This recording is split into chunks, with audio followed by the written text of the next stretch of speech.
What's good, my bros, my doggy-os? We are back here giving another video. Now, this DJ, I'm sorry, I can't talk. This DJ and this bitch going in on a little video, but I did not get to do yesterday like I was supposed to, because basically what happened is for my wrestling fans out there, for the wrestling, oh my goodness. Hold on. Okay, OBS was messing up for a second. Anyway, Shabuya Shabang. So, I wanted to make a video real quick talking about what happened on SmackDown. Cause that boy Kevin Owens was in his hometown against CM Punk for the WWE Championship. And I'm gonna get into kind of how that ended and how it transpired. But we're just gonna get into three things. One of them is really short. But the first thing was, I think the show did start off with that boy Cody. Basically, it was a situation where Randy was letting CM Punk know. I think Punk was doing a backstage interview. You know, Randy is over there letting CM Punk know that basically, like, you know, oh no, it was Sami. Sami was talking shit about Randy, saying like, yo, what the fuck, this guy got involved in my match and shit, and I didn't even get to have my match, despite the fact that my hand was broken and shit like that. You know, you still goddamn, you know, I had my match robbed from me, like, you know, basically on some fuck Randy Orton type shit. But then Randy Orton showed behind him, and you know, he's saying a little something to him.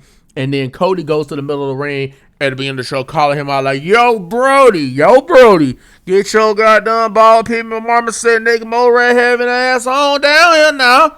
And he's just trying to get Randy Orton to come down to the ring. He trying to fight. He ain't having that shit. He ready to throw, oh my bad. He ready to throw the hands. Yeah, man. All right, boom. So Randy Orton is about to come down to the ring and fight and all this other shit. Like, okay, bet. We better run that fade. Alright? So, you know, we were about to run that fade. It's going to end bad for you, my nigga. You know what I mean? Then that boy all this said a little something that the crowd didn't like. GM, General Manager Nick Aldis came down there and said, absolutely hell no. Y'all motherfuckers can fight on another day, because I'm not about to have, you know, my, you know, big time match or whatever case may be ruined just because y'all want to rip each other apart. So that being said, if any of the two of you lay a single much of a finger on each other, I promise none of you will be able to challenge for the WWE Championship ever again. And it was like, damn. So he got intense. So that obviously leaves Cody and Randy to, you know, just talk to each other, right? Because, like, you know, they can't fight. So it was like, damn, all this, what the fuck, man? But boom. So Randy gets on the mic and says basically to Cody that you ain't nothing more than an American date. You know, it's funny because he said that you basically don't have that killer instinct. You know, you haven't proven that you're willing to go there to, you know, win a title, willing to go there to, you know, basically come out on top, do what you need to do to get to where you need to be type shit. And you aren't willing to go to that, you know, dark sky, willing to go to the depths, willing to experience, or I should say, become the worst version of Cody Rhodes to get the job done. Like, that's not the type of guy you are. Basically, you don't got that dog. You don't got that dog, and you don't got it in you to kind of, like, you know, go that extra mile, you know, do things that aren't looked at as redeemable or whatever case may be. So Randy is like, yo, I basically proven that. I mean, we talking about 09 Randy kicking the McMahon family in the head and kissing the other one on the mouth. You feel what I'm saying? Kissing on Stephanie, kicking Vince and Shane upside the head right in front of Triple H. You know, that being Stephanie man's husband. So boom. Everybody know I'm willing to go there, and basically saying that, you know, talking about how Cody can, and you ain't nothing more, because I ain't been seeing no nightmare. You know, he calls it the American Nightmare, but I ain't been seeing no nightmare. All I've been seeing is the American Daydream. It's funny because I actually said the American Wet Dream as a line you could use on Cody. I've said that before. I said Wet Dream though. I ain't say Daydream, but crowd oozing all at that, and Cody basically said, "Hey, yo, bro, it don't really matter much to me, goddamn, because like how I see it, you can become the 15-time world champion. Matter of fact, you can become 16-time. You could tie John Cena and go 17-time world champion. Matter of fact, you can even become the greatest of all time and be the 18-time world champion. But I'm paraphrasing, but bitch, you still gotta answer to me, because I am QB1, and QB1 is going to kill the legend killer. He's gonna kill the legend that is Randy Orton, because Randy Orton was basically saying that Cody ain't gonna be the one to kill the legend killer, and Cody basically saying your ass still gonna have to answer to me when it's all said and done. Like, no matter how, basically, like, no matter how much you succeed, I'm still the one you got to answer to at the end of the day. You know what I mean? Because Cody has been the face of the company. He has has a legit claim to say that he the quarterback of this shit, QB1 type timing. It makes sense. So he's saying basically you're going to still have to answer to me no matter what you accomplish. And that's not a prediction. Bitch, that's a spoiler. Boom. So they were live in Toronto, Canada for this. And crowd kind of oohed and awed at that, because for those who know the lure, basically Paul Heyman always says that. His two catchphrases are, ladies and gentlemen, my name is Paul Heyman. And then the other thing he always says is, that's not a prediction, it's a spoiler. And then he throws the mic down. Davy Jones Lager. It's a Flying Dutchman type tone. Anyway, boom. So Randy Orton, or I should say Cody Rhodes, said that, and now some people read into it like, oh my God, are we going to get heel Cody maybe with a Paul Heyman? And those are two of the most intelligent guys on the roster, so that would be a hell of a pairing. That could be something fun. Don't know if they're going to go that far, but he did say a Paul Heyman line. I don't know if that is hinting at maybe him doing heelish things, turning heel, or maybe turning heel with Paul Heyman. You don't know. But they did leave that Easter egg. They did leave that nugget, but I thought this was good. It's good to see Randy and Cody have that intensity that was much needed during the build when they had Pat McAfee kind of being a distraction, and all that type of stuff. I thought they did a good job. Or so far, I felt they did a good job really in restoring the intensity and energy that we kind of all thought this feud would have in the first place. I ain't gonna lie, I didn't lose weight, bro. My cheeks filling out. This hoodie, look at that. Yeah, I need to lose my weight. I already bought my groceries, so I should be good for the week. Anyway, that's the side point. Boom. Second thing I want to talk about is very short. Trick Williams come out there, probably my favorite wrestler on the roster to watch. He comes out there, whoop that trick tight timing, come with the white and all that. And he told Corbin, like, basically, hey, bro, I'm trying to get my title shot back, nigga. Get my title back. And then Corbin was like, he actually called Corbin a cue ball and said that he was going, hit because his head is bald. So he called him a cue ball. And all this other stuff, and basically saying he was going to, hit that boy right outside the head and everything like that. But then Corbin said, hold on, gang. He ain't that urban, but, hold on, bro. Like, you trying to talk about getting the title back. Like, didn't I already give you a shot at the title again? Like, come on, man. Beat you at SummerSlam. Beat you in a rematch on SmackDown. Like, what are we talking about? Like, why are you trying to act like you got any type of legitimate claim to the title? And the title, he's like, matter of fact, actually, the title is getting a makeover right now. We had to shave off all that little white fluff you put all over it. So the title actually getting a makeover as we speak. So that's why the title was not out there. But what did end up happening was he was asking for the title back, but it was like, all right, bet, you know what? You get another title shot on one condition. And the one condition is that you guys to let your boy, your manager, your homeboy, your homie, your bro, your doggy, Lil Yachty, last in the ring with me at Sunday night's main event for 5 minutes. If he can last for the 1, the 2, the 3, the 4, the 5 minutes against me, you get a rematch. Now, I know, and Yachty obviously accepted. That's not shocking. Now, I get it. Seeing another celebrity wrestle, it always gets met with bleh, until they can, prove themselves. It always gets met with like, another celebrity wrestling. And I get it. I think Yachty has shown a lot of love. He's been there weekly. So I think Yachty does have love for the business. I think he's got enough passion to put on a decent performance. Obviously, it shouldn't be like a great performance because, we got to establish the fact that these guys are wrestlers and, Yachty isn't. But for whatever he'll do, I think it'll be nice, because at the end of the day, this has happened before with managers, like F the celebrity stuff, because, Yachty has, pretty much been like a full-time manager to Trick Williams. So that being said, it's been seen before where they make the manager wrestle. Like, you know what I mean? They did it with Paul Heyman before as far as making him have to get in the ring. So this is not like a new concept of a manager having to wrestle.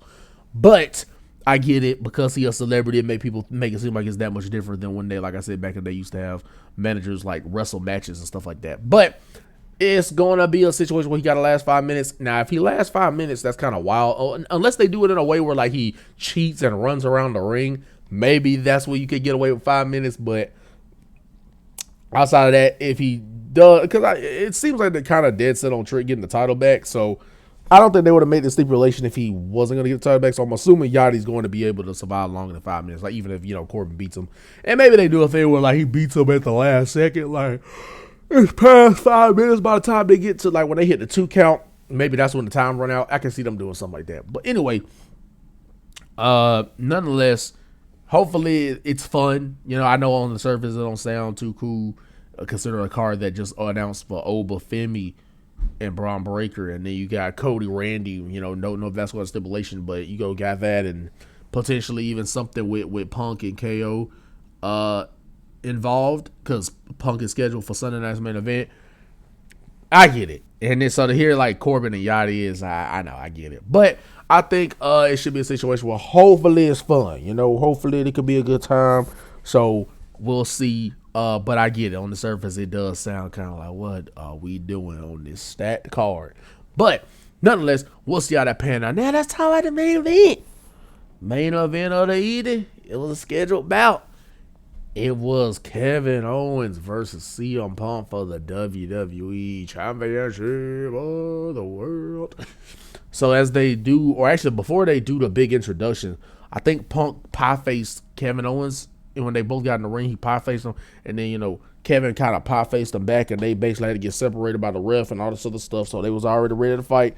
But after the bell introductions and everything, bell rings, and they already started brawling. KO started laying in them punches, like kind of like harder than he do everybody else. He was really swinging on that mud, like, getting the face in there, boom, stiff shots landing to Punk. So they both throwing the blows, throwing the punches. As far as things in the match, I know Kevin Owens hit a swanton on the CM Punk at one point. I think that was coming off the back of him hitting actually a frog splash on the outside of the ring through the announce table, which they teased earlier. But yeah, so he splashed Punk through the announce table, swanton bombed him back into the ring. He even hit the little running, jumping senton, landed stiff on the Punk. So he was getting a lot of offense in. This is when I'm saying it's all out of order. But yeah, he does the cannonball run from the corner to the other corner, boom, into CM Punk. Like, he's all landed stiff, fights him on the outside of the ring. Punk gets a couple offense in with his signature stuff. I think he did hit his little high knee in the corner. You know what I mean? He even countered a stunner with a neck breaker. That was really nice and clean of a transition. I think he might have got his did he get his elbow drop off the top rope? Maybe he did. I could be wrong on that. But he definitely made it a point to attack the neck during the match. But it was a really good match. Made it a point to attack the neck because obviously why not? But yeah, beating up on that neck, juice that neck. I'm just kidding. Beating up on the neck, hitting the neck breakers, all these moves that are really centered around hitting the neck. And on top of that, he's panning to the crowd, basically saying, "Hey, bro, y'all Canadians ain't won nothing important since the 60s or the 70s or whatever he was saying." So he over here playing more of the heel role because he knows that he's not the favorite there, right? He's not the hometown boy. So he plays it to the heel role really well. Heel Punk would be cool if they got to see that. But nonetheless, we did a crazy near fall when Sami Zayn threw Punk into the turnbuckle. And this was off the back of Punk shoving Kevin Owens, I think, into the referee or something like that. And so that referee was down. Sammy comes out there, throws Punk into the turnbuckle, rolls him back in. Punk gets hit with a stunner. Sammy rolls the referee back in. It was the 1 and the 2 and the 3. Oh, like, as we're trying to say the word 3. Oh, the show that just got up. So, I mean, that was peak Roman Reigns WrestleMania 40 or WrestleMania in general style last minute 2.99 kick out. But that was a crazy near fall. I did actually think he was going to win it there because, I mean, with his boy Sami Zayn helping him and stuff like that, I thought he was going to win it there. But that's not how the story ends. So, boom. We ended up getting CM Punk as the referee would come getting his wits about him, stuff like that. Sami Zayn sees, Kevin Owens in the corner, and he grabs the WWE Championship. Sami tries to give Kevin Owens the WWE Championship, saying basically you need to knock that boy silly. Knock that silly goose loose, and let's get this title. And Kevin Owens, for whatever reason, was like, nah, I ain't gonna. He said, not this time. Because Kevin Owens usually would be the type to play dirty and cheat. But he was like, nah, not this time. I ain't gonna do it that way. And Sami like, well, fuck you then, bitch. And boom, he hit Kevin Owens square in the head with the title. And Punk hits the GTS onto Kevin Owens, and the referee counts to 1, 2, 3. Man, I know Kevin Owens gets slighted from another title match again. That sucks. But the post match was basically after Punk won, and Sami turned it on Kevin because he wasn't willing to cheat. Sami Zayn then rocks Punk with the title, and then when Owens tried to get back up and basically get back at Sami, he rocks Kevin Owens with the title, and it ends with Sami raising the title above his head in his technically home country too, in Canada. And we go off the air that way. So Sami has been doing his thing as a heel, as the last real good guy. It makes sense that obviously he would want to get his title back. Kevin Owens interrupted his SummerSlam match and got added to it and cost Sami his #1 contenders match. And then Punk on short notice came to fight Sami Zayn, in Punk's hometown. So he has reason. And then, Kevin in the match wasn't willing to cheat. So there's all reasons for now Sami to hate both of these guys, especially like I said with Punk being the one that took his belt on short notice and him not knowing beforehand that Punk was going to be his opponent and stuff like that. So he has reason to dislike both of these guys. Like I said, Kevin Owens getting added to his SummerSlam match without, again, another short notice decision. But nonetheless, I think it could be really fun television that could lead to a triple threat, because now you got all these three guys hate each other, and I get there's definitely like the thing of, wait, why wouldn't Kevin Owens knock Punk out with the WWE Championship, considering the fact that not only is he the type of guy that would do that, but also he hates Punk. So he has no reason to want to play fair. But I guess because he's more of a babyface, he's wanting to go the noble route. Like, what, I just want to beat this guy clean. Again, kind of playing more of the noble route. But I think he should have took noble and shoved it up Punk's ass and just won the belt. Because at the end of the day, even if Punk goes, you had to cheat to beat me, I still been on that time and well, I'm still the champ, bitch. So suck it. You know what I mean? That's how I did. But anyway, good intensity in this match. It was more of a fight than a wrestling match. It kind of felt more like a fight. They was throwing those punches really well. I think Punk landed a head kick in there too. I forgot to mention that knocked Kevin Owens silly. So yeah, they was doing a really good job, beat each other up here. But like I said, it ends with Sami costing Kevin the match and then beating both of them up after that with the title shot to the head. So yeah, he was doing a different type of title shots. Not a title shot like you get to wrestle me for it, but a title shot as in I'm gonna take this title and I'm gonna hit that shot right above your head. You feel me? Right on that hairline, on that crown, on that mind. You know what I mean? But anyway, yeah, it should be fun. It could, like I said, lead to a triple threat at Sunday Night's Main Event. Nonetheless, because like I said, now they have all a problem with each other, so it make sense. So, hey, they could be packing up Sunday Night's Main Event. I know All Elite Wrestling over there has a pay-per-view, their biggest show of the year, All In. So I can see this could be why they're really stacking up Sunday Night's Main Event. And also, they don't have a PLE in September, so that's probably why they're also stacking up Sunday Night's Main Event. But overall, it should be fun. I will be back in school in 2 days, guys. On not Monday, but Tuesday. Well, Monday for my virtual class, but Tuesday for in-person, because I got to go in person Tuesday and Thursday. So, anyway, that don't mean the video's going to stop. We still going to post every single day, but just letting you know that's going to be a go as a thing that will happen during certain days. So I'm going to have work in school and all this. Work in school and all that. But anyway, that's beside the point. Y'all let me know what y'all think of Friday SmackDown. I guess if I had to give my opinion on it, I do think it would have been really dope to see Kevin Owens win, because I'm kind of more of a moment guy from a standpoint of give the guy his moment when it's time, rather than trying to plan it out so far in advance and thinking that's going to be the moment, because sometimes it just comes earlier than that, because you can't predict when people will feel the best about a guy. But, I'm not against Punk retaining either, but again, I just definitely would have loved to see Kevin Owens get the win, considering he had just came back, all this momentum, hadn't lost a match since he's been back. So it would have been really cool to just keep that momentum up and Kevin being WWE champion. Everybody wants to see that. He hadn't been WWE champion for 10 years. But again, they clearly have some type of long-term plan.